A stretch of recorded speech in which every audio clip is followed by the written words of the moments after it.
While people here in the United States still argue about kids wearing masks to school, that is nothing compared to China. You've probably heard about their COVID-0 policies, but you may not know what that actually entails or what it's like really living with them. Well, Eunice Yoon does, and she joins us live right now with Beijing. She's got more of a picture of what this means. Eunice, it's good to see you. It's great to see you too, Becky. While China enjoys a low infection rate, it's really the individuals here who suffer.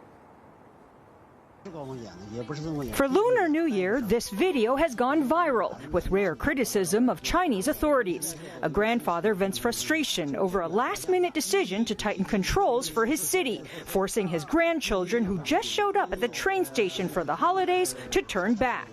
Just as most of the world is weary living with COVID, Chinese are worn out living with Beijing's policy of zero COVID. Lines for COVID tests mandated by local authorities now the norm. First, we have to stand in this line to register. Then we're going to go to another window to pick up the kit before heading to a third window for the test. The whole process will take us about 1.5 hours today. Not only testing, but constant tracking is taxing too.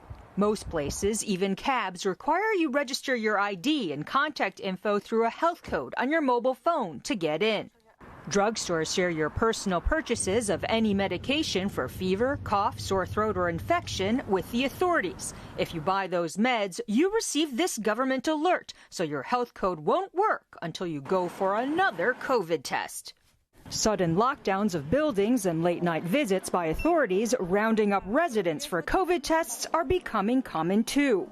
Property staff are being instructed by local authorities to knock on people's doors or to put up notices to make sure people get tested. This household has already been told to get tested twice in 3 days.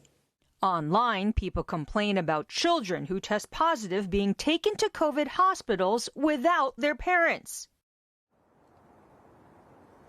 Chinese authorities argue that these tough measures are necessary for a country with 1.4 billion people. At the same time, the leadership has been showing signs that it's concerned about the grumbling. Over the weekend, the top health authority said that they're setting up a public messaging board so that people could complain about their local authorities if they stop them from going home for the Lunar New Year holiday. Guys? Eunice, that's so hard to imagine living in the midst of all of that, especially the idea that they take your children to a COVID hospital and you don't get to go with them. But just how onerous this has to be. I mean, this is like constant lockdown. It's not like, oh, we're COVID free so we can move about. This is almost worse than COVID. Well, I mean, when you just look at it from the day-to-day life, just going around, we are freer here in some ways in that you don't necessarily have to be so concerned that Omicron is going to come and infect an entire place.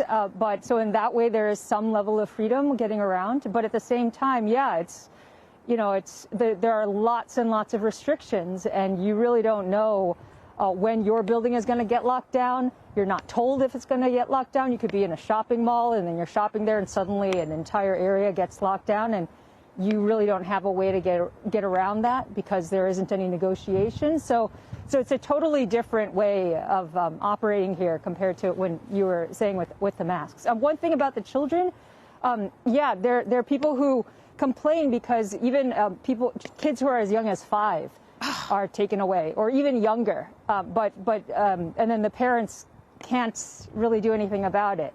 So that's not only been happening to Chinese people, but also to foreigners as well. Shepard Smith here. Thanks for watching CNBC on YouTube.